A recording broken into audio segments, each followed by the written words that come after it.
Hello बच्चों, आज हम 10th क्लास में कार्बन का चैप्टर शुरू करने वाले हैं और कार्बन के चैप्टर के साथ साथ इससे जुड़ी जो वर्कशीट है वो भी हम करेंगे। तो कार्बन एंड इट्स कंपाउंड, इससे पहले आपने मेटल्स एंड नॉन मेटल्स का चैप्टर पढ़ा था। तो देखिए, सारे मेटल्स और नॉन मेटल्स मिला के एक चैप्टर बनाया गया था और यहाँ पे अकेले कार्बन को एक चैप्टर के रूप में दिया गया। तो इसका मतलब ये है कि कार्बन बहुत इम्पॉर्टेंट है और उसके कंपाउंड भी बहुत सारे होते हैं। और कार्बन इसलिए भी इम्पॉर्टेंट है क्योंकि carbon is the element of life. इसका क्या मतलब है? मतलब ये हमारे ज़िंदगी से जुड़ा है। मतलब कार्बन जो है वो हर लिविंग बीइंग के अंदर होता है। अर्थ क्रस्ट के अंदर भी होता है पेट्रोलियम के रूप में, और एटमॉस्फेयर में भी होता है कार्बन डाइऑक्साइड के रूप में। हम भी कार्बन के बने हुए हैं, जो भोजन हम लेते हैं वो भी कार्बन उसके अंदर मेन एलिमेंट होता है। तो कार्बन के अनगिनत कंपाउंड्स होते हैं और इसलिए उन सबको पढ़ने के लिए एक अलग ब्रांच है केमिस्ट्री की, जिसे हम ऑर्गेनिक केमिस्ट्री कहते हैं। तो कार्बन जो है इसीलिए बहुत इम्पॉर्टेंट हो जाता है क्योंकि ये बहुत वास्ट विषय है। तो कार्बन एज यू नो, इसका एटॉमिक नंबर 6 होता है, सिंबल C होता है। और अगर हम इसका कॉन्फ़िगरेशन देखें KLM में डिवाइड करें इसको शेल्स में, तो पहले में 2 और दूसरे में 4, यह इसका इलेक्ट्रॉनिक कॉन्फ़िगरेशन। और जैसे कि आपको बताया गया है हमेशा कि कोई भी जो स्पीशीज़ होती है वो अपना ऑक्टेट कंप्लीट करती है या नोबल गैस कॉन्फ़िगरेशन पाना चाहती है। तो इसका मतलब इसमें 8 इलेक्ट्रॉन होने चाहिए थे, इसके 4 हैं। मतलब इसको 4 इलेक्ट्रॉन और चाहिए, या वो दे दे या वो ले ले। लेकिन 4 इलेक्ट्रॉन देना या लेना इतना आसान या पॉसिबल नहीं है क्योंकि उसमें बहुत सी एनर्जी इन्वॉल्व होती है और उतनी एनर्जी अवेलेबल नहीं होती। तो अब कार्बन अपने ऑक्टेट को या नोबल गैस कॉन्फ़िगरेशन को कैसे अटेन करेगा? तो वो कैसे करेगा उसको? अगर हमारे पास कोई चीज़ लेने देने के लिए नहीं है तो हम शेयर कर सकते हैं। जब आपके पास कोई चीज़ चाहिए और कोई और ऑप्शन नहीं है तो शेयर कर सकते हैं। तो इसी तरह से जो कार्बन है वो भी अपना ये जो 4 का कमी है, 4 इलेक्ट्रॉन्स का, ये शेयर करने के साथ अपना काम चलाता है और इसलिए इसको क्या कहते हैं? टेट्रावैलेंट।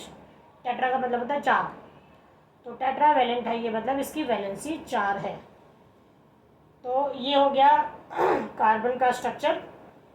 इसके न्यूक्लियस में 6 प्रोटॉन 6 न्यूट्रॉन है। इसका मास नंबर 12 होता है। पहले शेल में 2 इलेक्ट्रॉन और दूसरे में 4। तो अब जैसे मैंने आपको बताया कि कार्बन कोवेलेंट बॉन्ड या शेयर करके अपना नोबल गैस कॉन्फ़िगरेशन प्राप्त करता है। जो शेयर करके प्राप्त करता है उस जो बॉन्ड बनेगा उसे क्या कहेंगे? Covalent bond. पिछले चैप्टर में आपने आयोनिक बॉन्ड पढ़ा था जो इलेक्ट्रॉन के ट्रांसफ़र से बनता है, और यहाँ पे कोई ट्रांसफ़र नहीं है इलेक्ट्रॉन्स का, सिर्फ शेयरिंग ऑफ इलेक्ट्रॉन्स है।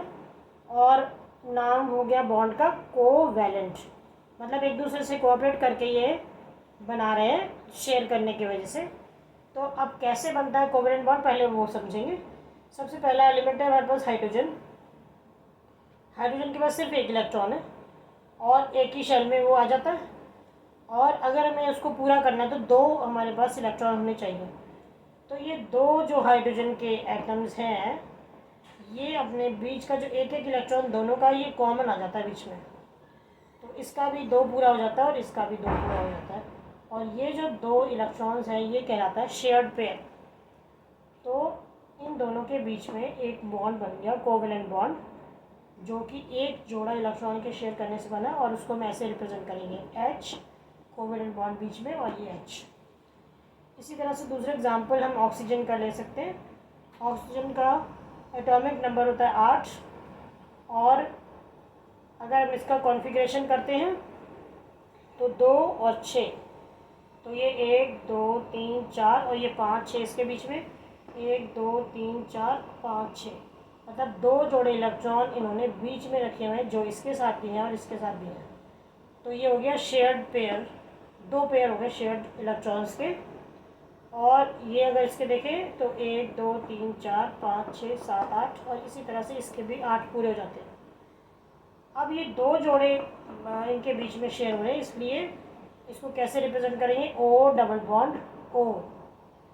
डबल बॉन्ड का मतलब 2 जोड़े इलेक्ट्रॉन शेयर हो रहे हैं।